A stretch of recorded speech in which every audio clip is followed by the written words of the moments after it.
Hello नमस्कार। MR7 classes में आपका एक बार फिर स्वागत है। तो वर्ण हिंदी की वर्णमाला क्लास में तो आज हम बात करेंगे।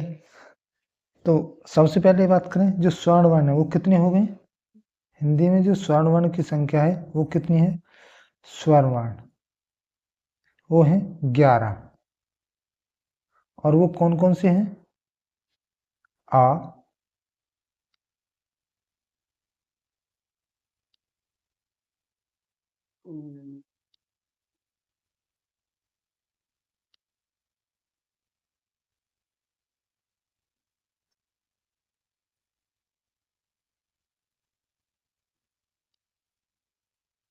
ये हो गए हमारे स्वर्ण वर्ण। अगला है स्पर्श व्यंजन। स्पर्श व्यंजन स्पर्श व्यंजन की जो संख्या है वो है कितनी? 55। और वो कौन कौन से हैं? कै से लेकर के कहाँ तक होते हैं? मैम अच्छी तक। ये जो वर्ण है वो क्या कहलाते हैं? स्पर्श व्यंजन। और एक होते हैं अंतस्थ व्यंजन। अंतस्थ व्यंजन, इनकी जो संख्या है वो कितनी है? 4। और वो कौन कौन से हैं? य, रे, ल और व। ये होते हैं अंतस्थ। चौथा ऊष्म व्यंजन। ऊष्म व्यंजन ऊष्म व्यंजन की भी संख्या कितनी होती है? 4 होती है। और वो कौन से होते हैं? सा, सा, स, है। ये होते हैं हमारे ऊष्म व्यंजन। पांचवा बात करें, संयुक्त व्यंजन। संयुक्त व्यंजन संयुक्त व्यंजन कौन से होते हैं? इनकी जो संख्या है वो भी कितनी होती है? 4 होती है। और ये होते हैं क्षय, त्रय, ज्ञान और श्रमिक वाला से। एक होते हैं उत्क्षिप्त व्यंजन। उत्क्षिप्त व्यंजन इनकी संख्या की बात करें तो वो होते हैं 2।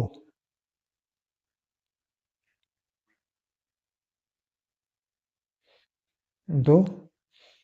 और वो कौन कौन से होते हैं?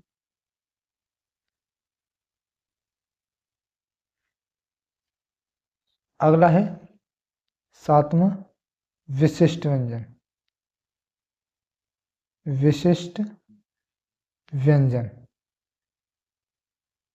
इनकी जो संख्या है वो है 1 है। और इनको 2025 में जोड़ा गया है। और वो होता है ये वाला विशिष्ट व्यंजन। आठवां है अयोगवाह। अयोगवाह वर्ण वो कितने होते हैं? 2। और वो कौन कौन से होते हैं? ये होते हैं अयोगवाह। इस प्रकार से जो कुल वर्ण हो जाते हैं, कुल वर्ण हो जाते हैं 53। यानी अब वर्णमाला में बात करें 2025 में इनकी जो संख्या है वो है 53।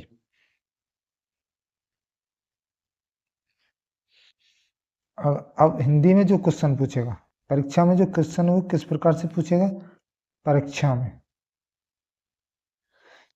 सबसे पहला क्वेश्चन बनेगा हिंदी में कुल स्वर्ण वर्ण कितने हैं। वर्णमाला से जो क्वेश्चन बनेंगे वो इस प्रकार से बनेंगे, हिंदी में कुल स्वर वर्ण की संख्या बताओ। तो वो होती है 11। दूसरा बनेगा हिंदी में मूल स्वर की संख्या बताओ। हिंदी में मूल स्वर्ण स्वर वर्ण स्वर वर्ण की जो संख्या है वो है 4। और वो कौन कौन से होते हैं? आ, ई, उ और ऋषि। इन्हीं से मिलकर जो है हमारे 11 के 11 क्या बनते हैं? स्वर वर्ण बनते हैं। ये हैं हमारे मूल स्वर वर्ण। अब तीसरी बात करें, हिंदी में कुल व्यंजन के कितने भेद हैं? हिंदी में कुल व्यंजन के भेद कितने हैं? 5। और वो कौन कौन से हैं? पहला है स्पर्श व्यंजन, दूसरा है अंत्यस्थ व्यंजन, तीसरा है ऊष्म व्यंजन, फिर संयुक्त व्यंजन, और पांचवा है उत्क्षिप्त व्यंजन। और हिंदी के मूल भेद की बात करें, वो कौन कौन से होते हैं? वो होते हैं स्पर्श व्यंजन, अंत्यस्थ व्यंजन और ऊष्म व्यंजन। इनको बोला जाता है मूल व्यंजन बोला जाता है। वो से होते हैं 4 5। हिंदी में व्यंजन के मूल भेद, मूल का मतलब होता है प्रारंभ में कितने भेद थे, तो उस समय थे 3। और वो कौन कौन से? स्पर्श व्यंजन, अंत्यस्थ और ऊष्म व्यंजन। पांचवा क्वेश्चन किस प्रकार से बनेगा? हिंदी में कुल अयोगवाह के बारे में। तो वो कितने हैं? वो हैं कितने? 4। एक होता है, कौन कौन से हैं वो? वो होता है एक अनुस्वार स्वर, जो बिंदी ऊपर लिखती है, जैसे जिसका प्रयोग अंक के रूप में होता है, अंक शब्द में इसका प्रयोग होता है। दूसरा है विसर्ग, तीसरा है हलंत, और चौथा है अर्धचंद बिंदु। हिंदी में कुल अयोगवाह कितने हैं? 4। और हिंदी में मूल की बात करें, हिंदी में मूल अयोगवाह की जो संख्या है वो है 2।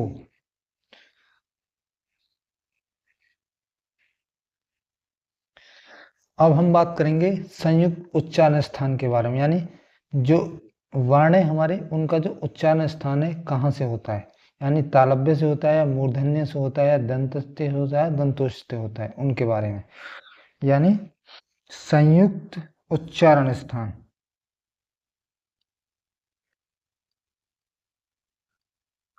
संयुक्त उच्चारण यानी वर्ण का संयुक्त उच्चारण स्थान। तो सबसे पहले है किसके बारे में? तालव्य,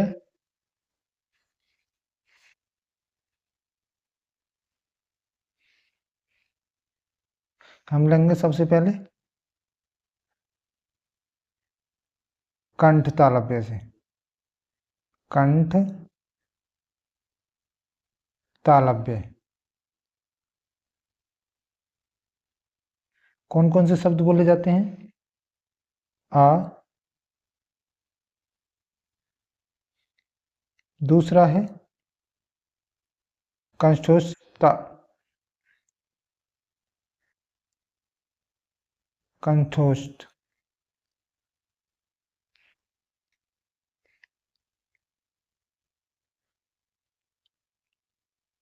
वो शब्द हैं छोटा ओ और बड़ा ओ। तीसरा है दंतोष्ठ, दंतोष्ठ शब्द कौन से हैं? वाह।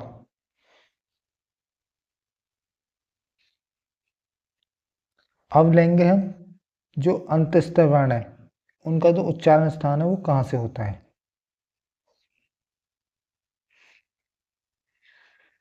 अंत अंतस्थ वर्णों का उच्चारण स्थान, जैसे य, रे, ल और व। इसका जो उच्चारण स्थान की बात करें वो होता है तालव्य से। तालव्य से। य का होता है मूर्धन्य से। मूर्धन्य से। ल का होता है दंतव्य से। दंतव्य से। और वा का होता है दंतोष से। दंतोष से। अगले वर्ण है हमारे ऊष्म या संघर्षी वर्ण के बारे में। ऊष्म या संघर्षी वर्ण या वर्णों का उच्चारण स्थान। उच्चारण स्थान। और इसमें वर्ण कौन कौन से आते हैं?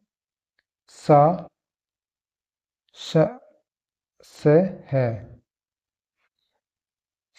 इसका जो उच्चारण स्थान है वो होता है तालव्य से। तालव्य। इसका होता है मूर्धन्य से। मूर्धन्य से। सा का होता है दंतव्य से। दंतव्य से। और इसका होता है कंठ, कंठ से। अब आते हैं हिंदी के जो स्वर जो बचे हुए हैं उनके बारे में। वर्ण। एक तरफ वर्ण, इसका उच्चारण स्थान। उच्चारण स्थान।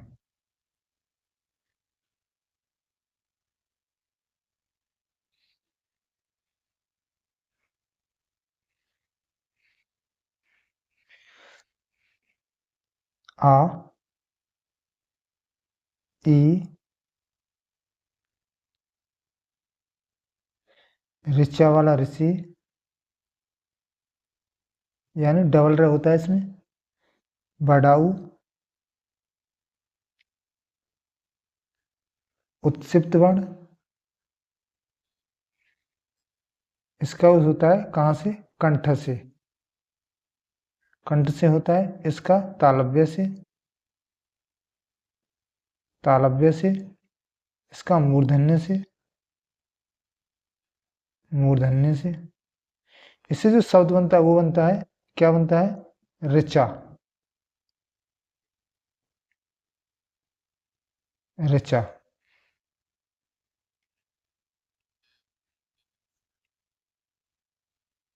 ऋचा। ऋचा शब्द में इस ऋषि का उपयोग होता है। और बड़ा ऊ का जो उपयोग है उच्चारण स्थान वो होता है होठ से। ओष्ठ। इसका होता है मूर्धन्य से।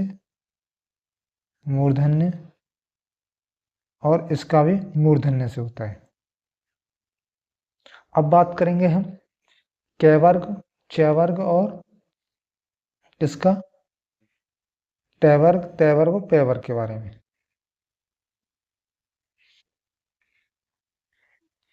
क वर्ग। इसका उच्चारण स्थान होता है कंठ से। च वर्ग। च वर्ग होता है, च वर्ग का जो होता है तालव्य से। तालव्य से। ट वर्ग। ट वर्ग का किससे होता है? मूर्धन्य से। मूर्धन्य से। त वर्ग। त वर्ग का, त वर्ग का होता है दंतव्य से। दंतव्य से। और लास्ट वर्ग है प वर्ग। प वर्ग का होता है होस्ट से। उच्चारण स्थान। अगले हैं जो अनुनासिक वर्ग होते हैं। इन वर्णों को जो लास्ट शब्द होता है, यानी पांचवा वर्ण जो होता है हर वर्ग का, उसका जो उच्चारण स्थान की बात करें वो दो दो स्थान से मिलकर बनता है।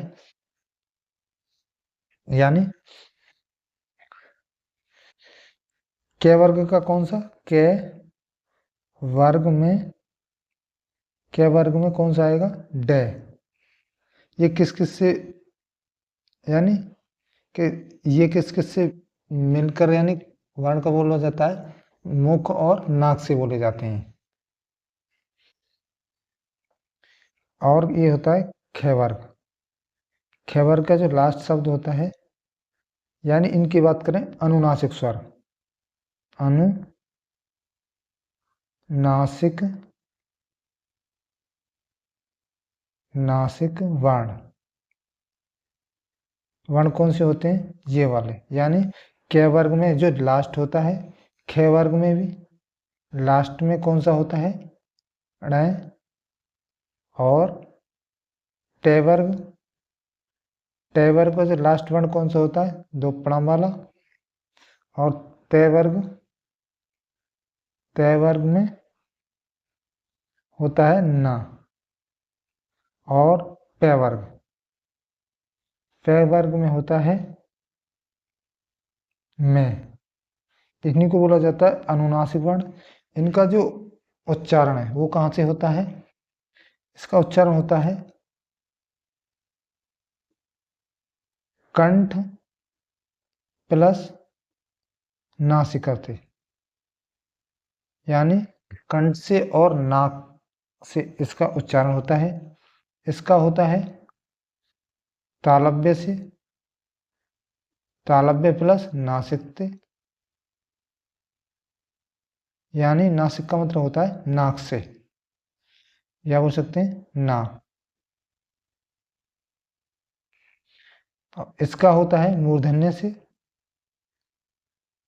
मूर्धन्य प्लस नासिक या नाक से, यानी इस इन दोनों के प्रयोग से इन शब्दों का उच्चारण होता है, यानी अनुनासिक वर्णों का उच्चारण होता है दो के मेल से।